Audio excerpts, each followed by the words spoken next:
Let's go to our studios in Abuja now. In February 2020, Nigeria will host the World Powerlifting World Cup. How prepared is the country for that one? And not just compete, not just hosting, how ready are we to even participate in it? Queen Ubo Idris is the president of the Powerlifting Federation of Nigeria. Joins us now live from our studio in Abuja. Queen, good to have you on Sports Tonight.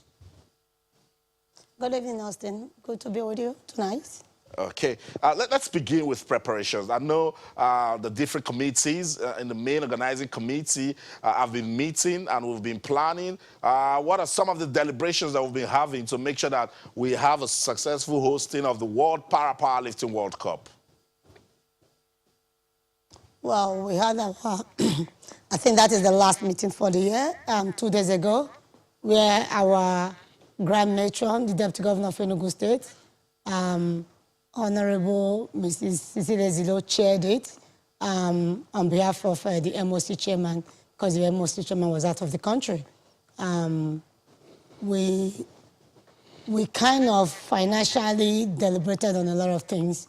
Every committee, from the medical to media to equipment, had time to talk and speak their mind, and everything boiled down to one thing: funding. Yes, we are hosting Powerlifting World Cup, which is also going to be serving as African qualifier for African countries for the Olympic 2020. Financially, are we really ready? Not quite. All thanks goes to our chief host, which is our grand patron, Dr. Mrs. Aisha Buhari. The wheelchair accessible van that we have from our sponsor, we need minimum about 4 of that to host this. When we visited the First Lady, our chief host, he pledged and is already on the way now. They are making everything possible to make sure that same wheelchair accessible van that he has bought for the Federation for this 2020 World Cup is almost ready to be on the way to Nigeria from Canada. Okay. The First Lady have done that, which... Okay, that sounds good. That sounds good. We'll come back to equipment, which is very, very important. Remember when we had the championship in Lagos, infrastructure was a major problem. What are we doing to make sure that it's not a problem this time around? Because, hey, February is just 2 months away. It's still a problem. It's still one of the major problems, actually. Without equipment, you cannot host any World Cup. The one we had then, because it's like a test run, it's an invitational competition, it wasn't a World Cup, we had to bring only 5 sets of equipment. But this time around, we have to bring in 20. I know the country might be asking, why are you bringing in so much equipment? Because in every hotel that any country is lodging, you set up minimum of 5 benches for them, for their training. So when they did the calculation and the math, we had to import 20 equipment, adding to the 10 we have in Nigeria, because we had 5 from our last hosting, and our sponsor 2-3 years ago bought us another 5. So with that, we have 10 on ground already. We need 20 more to be able to set up in every hotel that the countries are going to be lodging. They need a minimum of 5 benches for their training. All right, Queen. The equipment, yes, the equipments are ready, but they can, of course, the manufacturers cannot release it till we pay. That's right. We need to pay for them to release. As of 2 days, 2 days ago, I got a mail from them saying that $22,000 more has been added to our bill, our invoice. Reason being that they can never ship the equipment anymore, because if they do it, the equipment will not arrive here before February. So they have to effort. So for them efforting, they have added $22,000 for the effort to the huge amount of almost 300 to 400 million naira that we need to ship them, get the equipment on ground. So that's one of the biggest challenges. Without our equipment, it's not on ground yet. Yeah. I'm having nightmare over that. But apart from that, Nigeria as a country, our athletes, are they getting ready? No, they are not. As we speak, our athletes are not in camp. So We've not even done trial. That's what I'm saying. So it goes beyond just We've not hosting. done- Queen, Yeah. Queen, just wait a minute. It goes beyond hosting. So while we're bothered about logistics Yes. and trying to get everything, we do so well with powerlifting. And we're hosting the world in February. You'd expect that the least we can do is make sure that our athletes have adequate preparation. Why is that a problem? Austin, we do so well because we are taking only 15 athletes that we know that represents Nigeria out of the country. Now, one of the benefits you get as a hosting country is to be able to showcase all your athletes. We have the portal to showcase 120 athletes, which is 20 senior, 60 senior, 60 junior. And each athlete, normally when you are going out of the country, when you are not the hosting country, whether it's an athlete or a coach or an official or president, you pay 150 euro, 550 euro to enroll each of them. But because we are the hosting country, we are enrolling, we are getting into that portal with zero money. We are not paying. So because we are not paying, we have the chance to showcase as much athletes so we can stop recycling athletes. So we can be able to expose our junior athletes to international competition.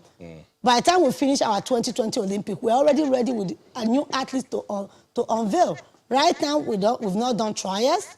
We are supposed to be in, when we left Kazakhstan, while we were leaving Kazakhstan, countries like Egypt, Iran, United Emirates, they all went straight from Kazakhstan to camp. They've been in the camp for the past 5 years. As of 3 days ago, I had a call from the PCN president of Ghana, telling me, President, please, you promised us when you came to Ghana that our athletes will come and camp with you guys. We are not even in camp. How are we going to invite them to camp with us? They've been camping. So, Queen, make us understand, because we know that our power lifters always impress. Why are they not in camp?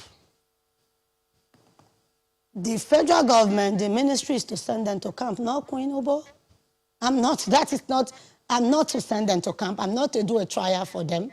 But the federation... I've done the one I was able to do with the First Lady, the Chief Host, coming to our rescue. We didn't have, don't forget one thing, we didn't have junior athletes. When I visited you the last time I visited, I told you that as of now, Nigeria don't have one athlete. But due to the help of our First Lady, our Chief Host, as we speak, Nigeria had 45 athletes, junior athletes now. We already did the trial for the junior athletes. We have them. We did that in Moshood Abiola Stadium 5 days ago. It was sponsored by the First Lady, the Dr. Mrs. Aisha Buhari. He sponsored that. She sponsored that. We have 45 athletes that are going to be competing for Nigeria for junior. But it's up to Nigeria as a nation, Nigeria as a country. Yes. But Queen... Ministry of Youth Transport to send the athletes to trial. From them, we can now pick the ones that we can now register.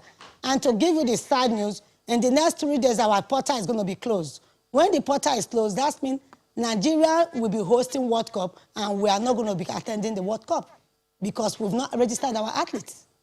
I just hope that you can fix that. You might say, why are you not registering? We don't need money to register them, yes, but you need to register the right people. Who are the right people? They need to go for trials. I don't want to be that president that will pick up pen and write names and give people opportunity. When they get there, they don't pick up medals. They will say, oh, she picked. My federation, the coaches, they've talked to me. But President, why? I said, I'm not going to write no name. They all have to go for trial. That's a proper thing. Every country, they go to trial. They go to trial, you pick the right people to defend the country. Queen, then they can start their campaign. Queen, Queen, just a minute. I get everything you're trying to say as regards the role the ministry needs to play in getting these athletes. But hey, you're the president of the federation. What has the federation done? What have you guys done to push to ensure that it happens? Because the ministry, as you know, might be busy with other things, but it is very important that the federation does everything possible to make sure that these athletes get to camp. I wrote, before I came back to the country, I wrote like 2 months ago before coming back to the country, I wrote the budget to them, what Nigerian athletes, Nigerian Federation need to go to camp. I put in when I had a meeting with the ministry about a week ago. And I told them, and they told me, oh, what are the benefits? I said, the benefits for the junior athletes, because we don't want to recycle and we don't want our athletes to keep recycling them and for them to doping. But hey, if that is a problem, I will look for sponsors and make sure I get the junior athlete, which I have done. I have done the junior competition. I have secured 45 athletes to represent Nigeria. But the senior team need to be done by the federation, by the country, and by the ministry. And when I wrote, I told them that to have adequate camping, we should be in camp by December 1st. Up until now, we've not done trial, not to talk of camp. Okay, Queen, let's talk about... And we need, for the trial, we need less than 2 million naira anyway for trial. Less than 2 million naira for trial. And the camping, I think they need less than 45 million naira for the camping. We should take care of this as a country. We should take care of it. Let's move, Queen. let's talk about the World Powerlifting World Cup itself. Let us understand, how big is it of a championship and what are the benefits in it for Nigeria to host the World in February 2020? Okay, one of the main benefits, the number one benefit for the country, not even the athlete or the person, is that you are exposing, before this, up until 5 days ago, if I go on the street, I have a road talk and ask 100% of Nigerians, what is powerlifting? Most people don't know what it is. Most people don't know what it is. Number one thing, Austin, we're exposing the country at large to this game. We're exposing the beggars. We all know that 99.9% of the beggars on the street are disabled. We are making the country, the disabled people, know that you are disabled does not mean the last option is for you to beg. You have other things to do, like coming to parasport, to represent yourself and earn something good for yourself. That is number one benefit. I tell every state governors, which I've been saying in your show when I come, invest in parasport, will get the beggars off the street for you, from your state. Not only will get them off the street, will keep them busy. Not only that, another benefit is that we have the opportunity to showcase. Don't forget, when I started, I said to register one athlete or official or a coach, you need to pay €550 each to register. What Parasport does is they don't give you the money. They put it to use. They put it to use. And what are the use that they put it to? Instead of them to give, say, okay, 200,000 euros should be given to Nigeria because they're hosting country. No. They tell Nigeria, you have a portal to register 120 athletes and showcase your new athletes. We use that money to pay for them. So you do it at zero balance. You don't need to register them. You don't need to pay for them to be registered. You just register them and we do the payment. Those are number two benefit. Number three benefit, while we were preparing, when they came for our invitational, they saw how powerful, how strong the loaders we use are. When I went to Kazakhstan, 2 of the athletes got injured, not from my country, from other countries. I think one from Iran and one from India. Why? Because the loaders they were using were not strong enough to pick up. You know, the loaders have to pick up the weight, put it on their hand, and they push. Your failure and your good lifts start by the way the loader puts it on your hand. When they had that injury, before we left, they had a meeting with me. And they said, Queen, when we came to your country, you have strong loaders. We will give you a porter to train about 50 loaders for us. If we can use them when they will come, we will be able to be using them in every competition, including Olympic. And when they are taking a loader from your country, they pay, the IPC, the World Powerlifting pay, they pay for their accommodation, they buy their flight ticket, they get their visa, and they pay them every day. So in that way, what are we doing? We are trying to create at least 50 jobs for 50 loaders from Nigeria. The last benefit, there's what they call life after lifting, which I have secured. In Nigeria, the Institute of, is it NSIT, they call the sports training school in Lagos. IPC, World Powerlifting, does not recognize that certificate because they don't teach powerlifting there, they teach weightlifting. Yeah. What I have done, with the crew coming, people that are coming for as a referee, about 3 of them are instructors. What are the instructors coming to? They are going to instruct our Nigerian youth, our Nigerian ready to have educated, our Nigerian athletes to become a referee and to become coach. And also they're going to be doing what they call anti-doping seminar that they'll be giving certificates from WADA.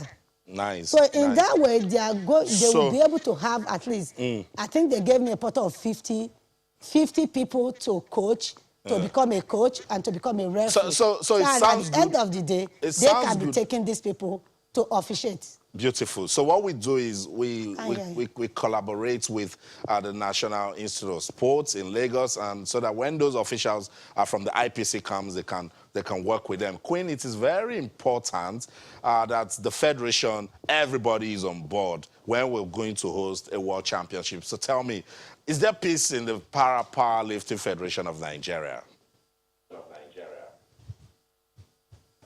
The board? Yeah. I will. Oh. Okay. Okay. Hopefully we're going to get Queen again as she's getting a little bit of hassle with the feedback. But in case she can hear me now, let's go back because it is very, very important that everything is going on well in terms of management and administration. So let's go back to our studio in Abuja, Queen Ubo Idris. Queen, so I wanted to know if there is peace in the Powerlifting Federation of Nigeria, because hosting the world is a big deal. Are we together? We are together for, you ask me a question, if there is, I don't paint things. Okay? If there is peace within the board, no, there is not. Tell me. I will tell you that is the way it is. There is no peace at all. And so because there is no peace, it's not even, go ahead. And we want to host the World Cup, and there is no peace in the board of the Powerlifting Federation of Nigeria? Yes, there is none. There is no peace at all. What is causing it? And maybe you should ask me the reason why there is no peace. That's why I just asked you, what is causing it?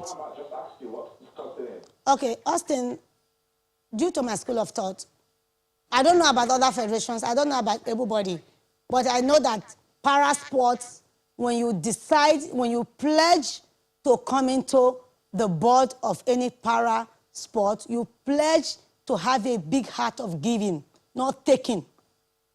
Coming into the board of a para sport is more like a charity. It's more like an NGO.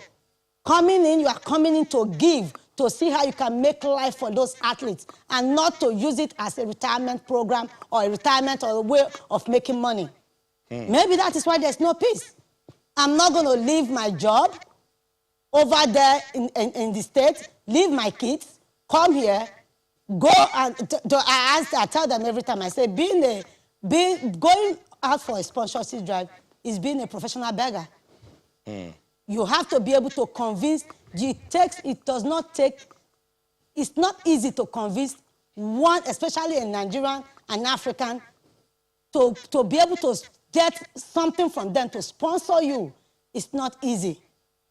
I'm not going to do that, leave my work, come here, beg money and share to board members because they want to be, I'm not going to do that.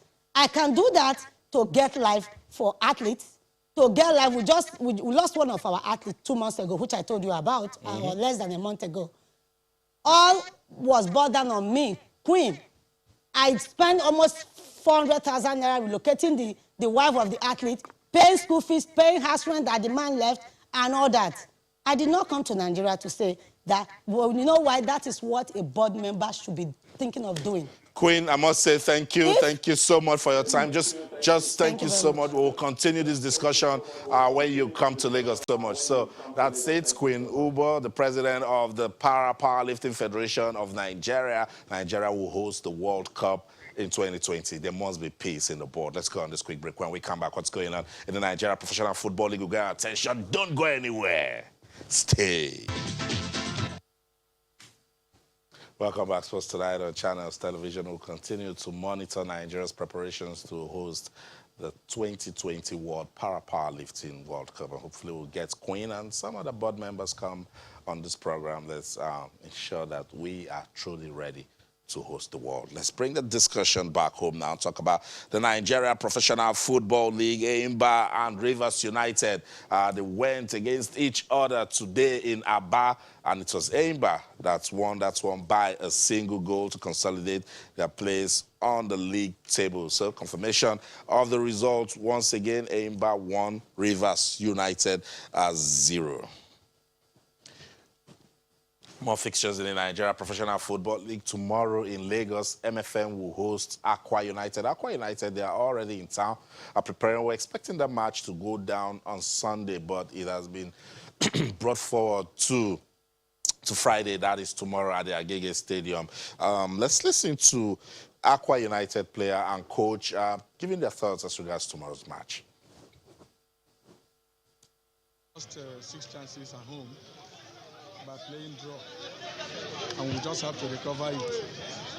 So whatever thing we're going to do after that opening of the gate in our last game, we just have to do to make sure that we keep our winning stride. So we have come here to pick up the 3 points. It's as simple as that. My boys are up to the task. They have really worked in a very good confidence. We have put in our tactics very well, and I'm sure applying it is not going to be a problem. Expectation in tomorrow's game is just to remain focused for tomorrow's game and give my best, because this is where I started the game from. So I have to give my best for Aqua United to get a point out of this ground. Knowing this is my home, this is where I started from, I have a lot of friends here, my family are here. If I score against MFM, I wouldn't want to celebrate, because MFM is a team I love so much. I pray that God gives me good in tomorrow's game, but I won't celebrate.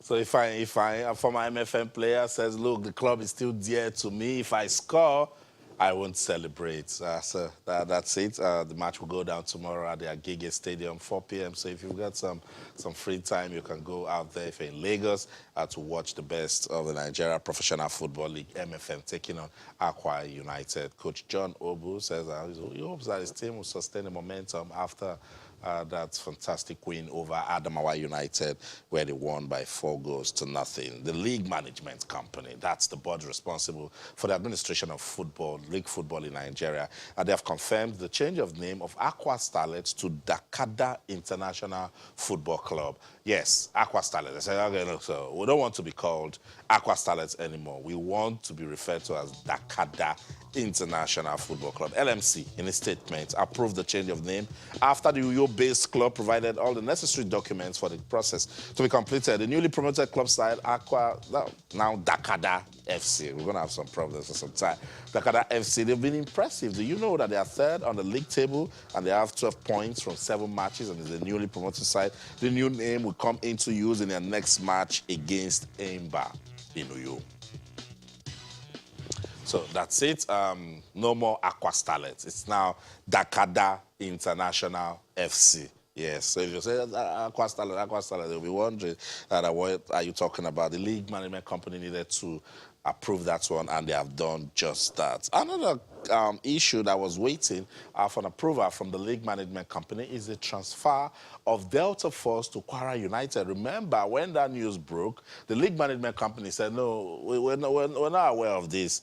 They will need to go through the proper process. And we love this so much because it goes beyond the SA. And so the league management company, they have granted Kwara United provisional approval. They need to explain what that means to us, to acquire Delta Force Football Club and play their home games at the Ilorin Township Stadium starting from March day 8 of the Nigeria Professional Football League. It's 2019-2020 season. So from Sunday, now Kwara United can start playing in Ilorin, because now the transfer from Delta Force to Kwara United has been finalized. The league management company, as I told you, also approved the change of name of Aqua Starlet. So that's it. In a letter signed by the LMC Chief Operating Officer Salio Abubakar, and the response of letters from Delta Force, from Kwara United, which separately notified the league management company of the takeover agreements entered into by both clubs. So one wrote, we are giving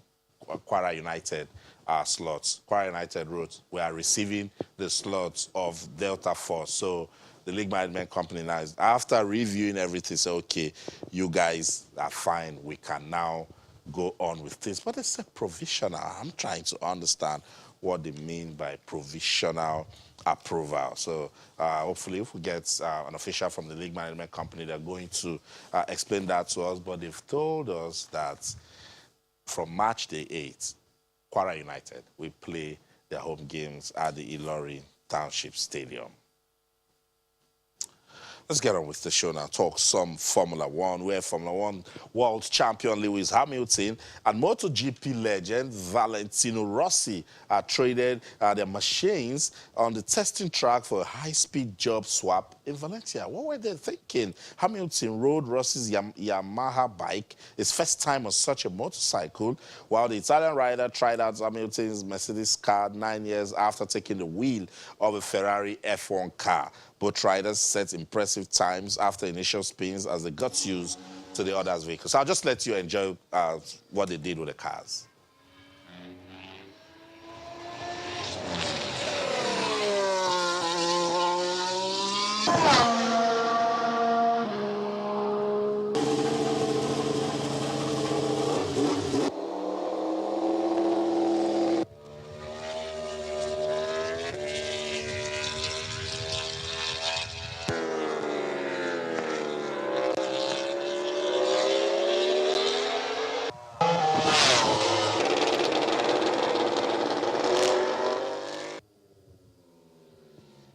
So that's it, world champions there.